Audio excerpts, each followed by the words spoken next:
Sorry, just been messing around this morning. A little bit of blues. Actually, I've been playing something completely different. Maybe I'll get to that. But I'm going to try to talk a little bit about practicing today.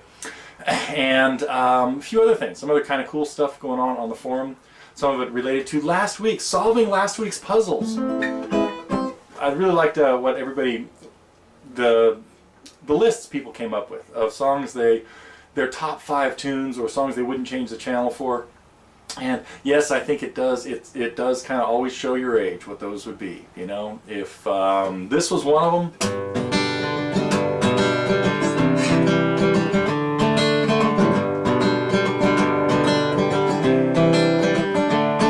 Might mean something different than if it was. Anyway, you know what? That's one that I almost never change the channel for. Now that I think about it, too, just popped up like that. Okay, I'm going to get back to my answers on that a little bit later, and back to some of the things that, the question about practicing. Thanks for the couple people, Chris and Lynn and Walt, who already weighed in this morning, right after I put it up. Some great suggestions there, and I'm gonna have a few comments on it, but I think this is going to be more of a recurring theme on the forum of people's suggestions as to what works for them practicing, what doesn't work. I had a student here early this morning, which is why the news is running a little bit late, who was thinking about buying a new guitar.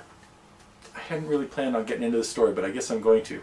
Let me tell you first, it is March 28th in the year of 2014. And Michael was here this morning asking if he should buy a new guitar that would inspire him to practice more. And I said, he's been kind of on again, off again student for a little while. And I said, well, here's what you got to do first, is make yourself a promise that you will pick up the guitar every day for 5 minutes. I guess I'm going to talk about this practicing thing now first. I'm going to save some of the rest of it for later. But I said, there are 2 things you should start with. One is, grab it every day, even if it's only for 5 minutes. You can't go to bed until you've at least picked it up and played a couple of chords. There you go. Play some nice major 7 chords.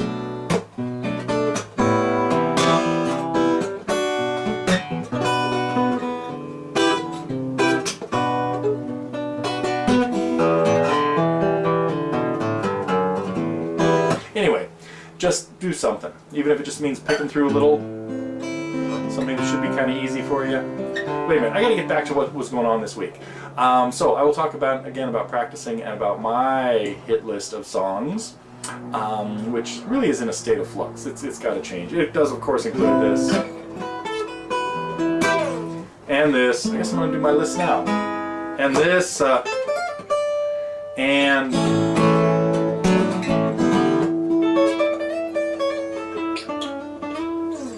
what else? There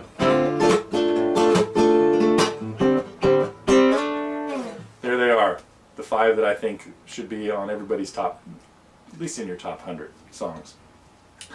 But let's see, what did happen around here this week? I'm going to save that. Okay, let's go through what did happen. Some kind of cool tunes. I want to thank Vanessa for breaking open the Shawn Colvin arsenal. I have a campfire version of this one that goes like that I was working on, and that's why this song even came up. Is my beginning student, although just this week at her lesson I told her she wasn't so much a beginner because she picked up that and could sing it pretty well. But I really appreciate Vanessa putting together the more authentic version of All Fall Down in the open C9 Wahine tuning, maybe. And what else? We stepped into the Everly Brothers world again.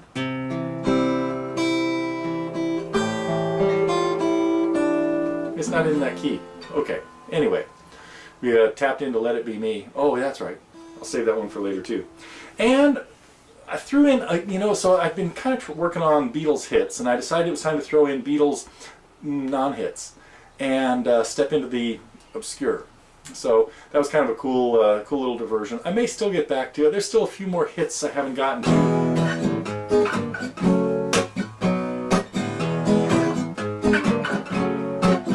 And a couple of really obvious ones too. So we may get back on the Beatles bandwagon. But a more important bandwagon that I wanted to continue with is it's been a long time since we've done anything in the Guide to Reading Music. And so we're heading into phase 2 or maybe volume 2 of that, with starting to look at thinking about keys outside of C. So you can probably gather what's going to happen here is there's going to be little parts on each of the other 4 important keys, maybe more later on some of the exotic ones. But and started this with a lesson on just some scale exercise.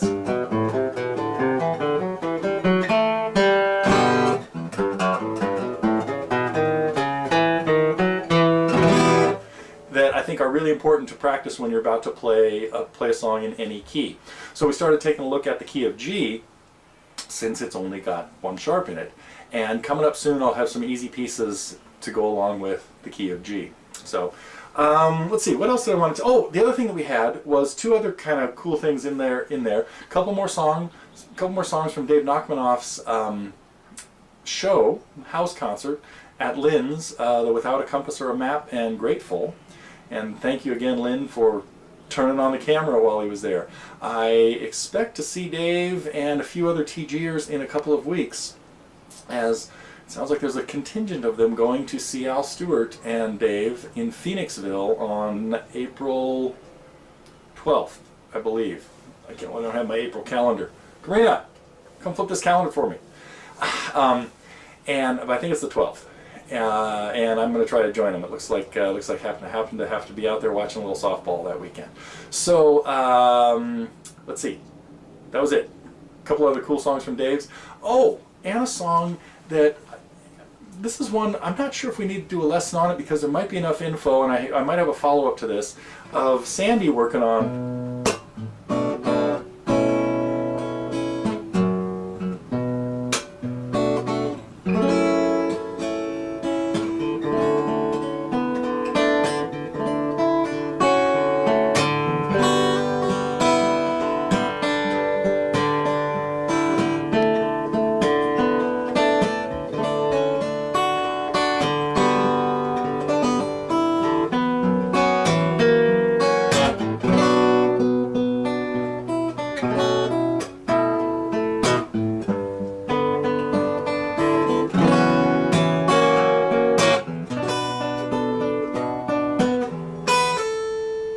Play that chord. Oh!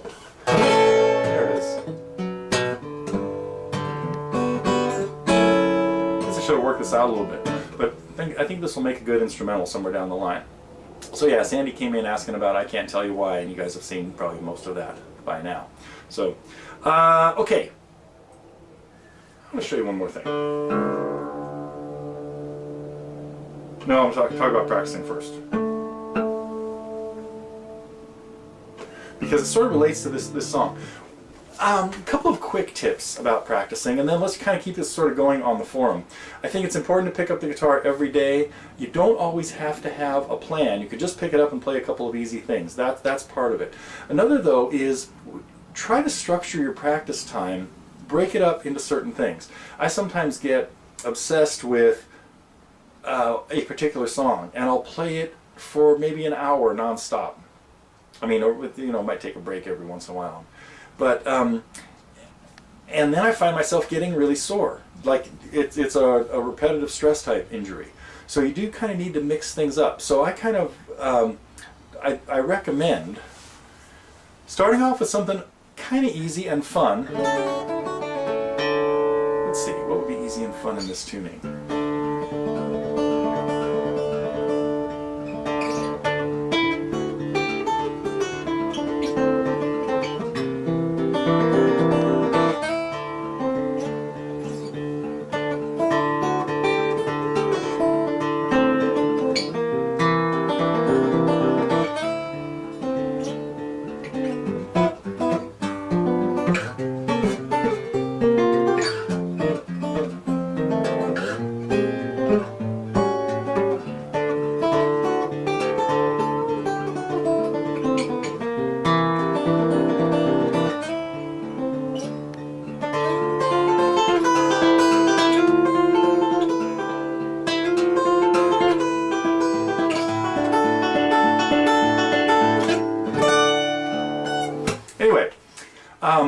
But then getting to work on your major project, the thing that seems like it's going to take the most brain power. Within about 5 to 10 minutes, you should get onto the heavy lifting, I guess, to bring out some of Matt F's terms.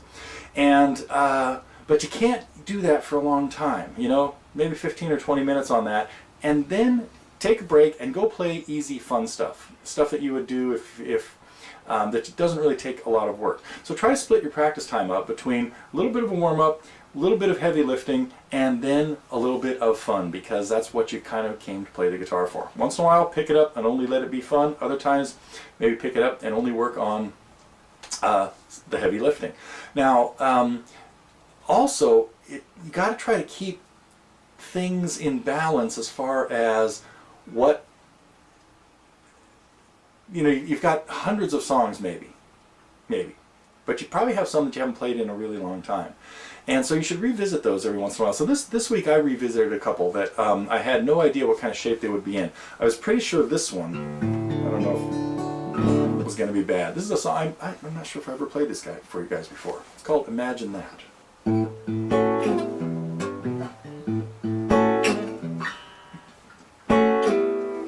Gotta move quicker. Stickier strings than I thought.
Part's different. Got it.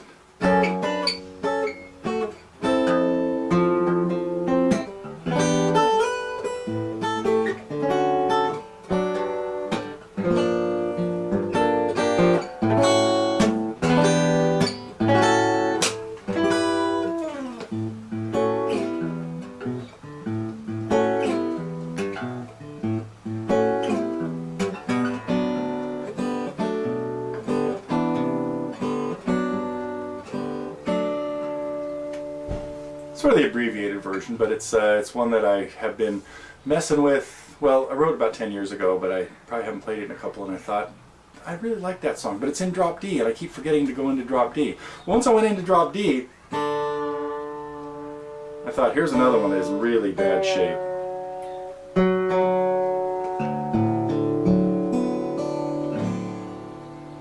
I will totally butcher this, but...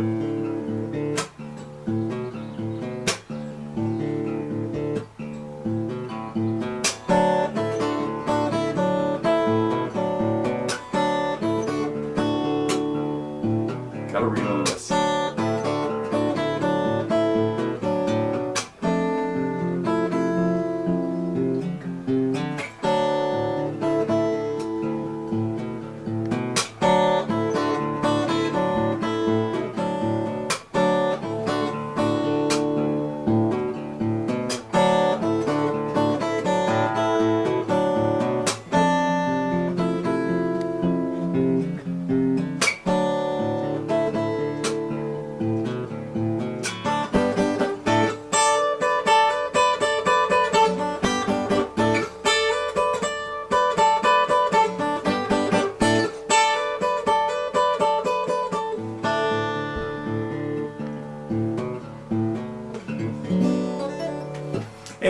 that was one that I... What happens next? Oh, yeah. Well, anyhow, I'll save that for another day. But it was kind of fun to dig that up, and I had to go back and consult the music. There was a part I couldn't for the life of me remember those chord shapes of the G and the A sus that happen in there. So that was it. Dig through the archives every once in a while. Okay, I have... That's enough. Let's see if I can get back into it. I do have one more thing to tell you, and I'm glad somebody else brought this up.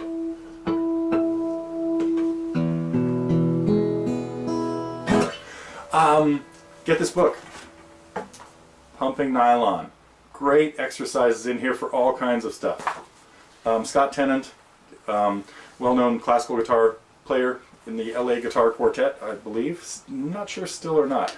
But this is another one, along with the other two books that I've recommended, Alex DeGrassi's book, of course, and the Guitar Handbook, that you should have, and you should work on stuff in it. He goes through Giuliani's right-hand studies. We've got a little bit of stuff like that. We have some of those up in Hector Garcia's area.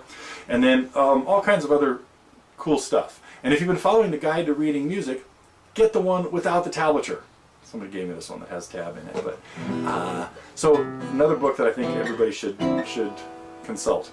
Okay, did I get to everything I meant to? Oh no, the song that made me start the I won't change the channel for thread. I don't know if you know what? I don't know if I can actually play it. I never changed the channel for this.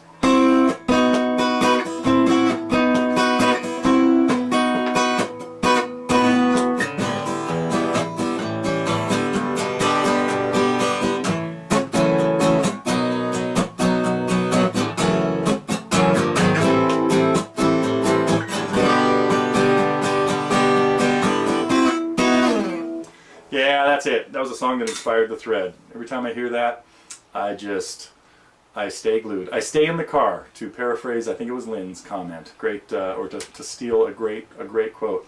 Oh, you know what? Although now that I think about it, the last time I stayed in the car to listen to a song, it was a long time ago. It was a brand new song by somebody I'd never heard of at the time. And it was called, oh my gosh,